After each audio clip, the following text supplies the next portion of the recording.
So I saw some people claiming to be Igbo Muslims, and I know we have Muslims in Igbo land, and that is different from Igbo Muslims.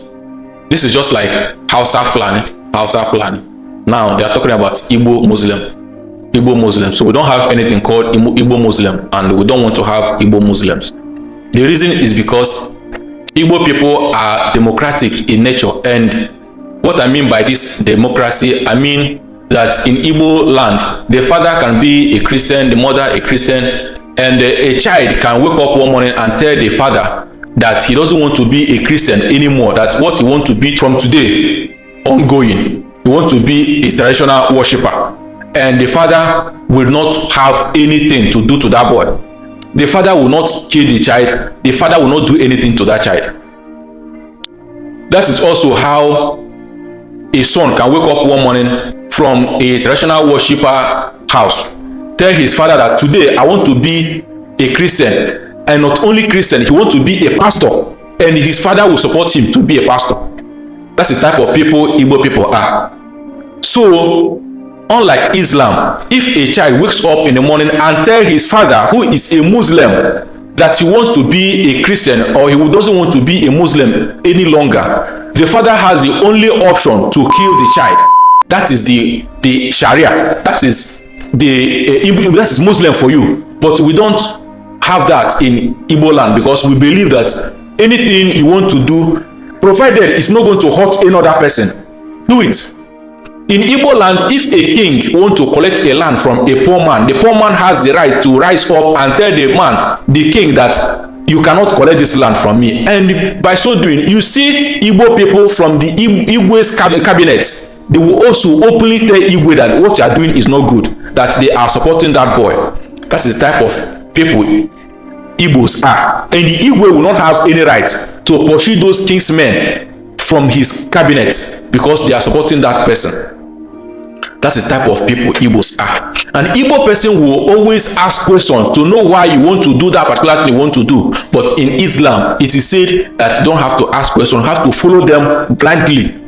That anything that you see in the Quran, that you have to follow it like that. You don't have to reason, you don't have to think about another thing. That is why if they tell you to go and do suicide bombing, you don't have any other right to ask why. You have to do it for the sake of Allah. But Igbo people value their children. They don't want their children to be blown up because they want to fight for Allah. Igbo people always believe that their gods are fighting for them. So that is why you see that somehow it is always opposite of what Igbo people believe. Igbo people believe that pouring libation, like using alcohol, white dry gin, to call on their ancestors and pray to them. That is their culture. But in Islam, alcohol is prohibited. So you see that the Igbos will believe that depriving them the opportunity to use alcohol to pray to their God, it means that their ancestors are going to be angry for not pouring alcohol to them, because the Igbos believe that the dry gin and kola nut is part of the things that they used to call their ancestors to come and answer their prayers. And alcohol is prohibited in Islam. In Igbo land, we have mosques everywhere. Muslims are allowed to practice their religion, but nobody is affecting them, nobody is after them, nobody is fighting them. They go to their mosques every Friday to practice their religion, and nobody has time to go and look or go after to know what they are doing in their mosques, because we believe in Igbo land that everybody has the right to worship whoever he wants to worship. But the only concern is that Igbos are somehow stubborn in nature. So there's no way you are going to tell Igbo man to kill his son because he decided to go out of Islam and he's going to obey you. That's where the problem comes from.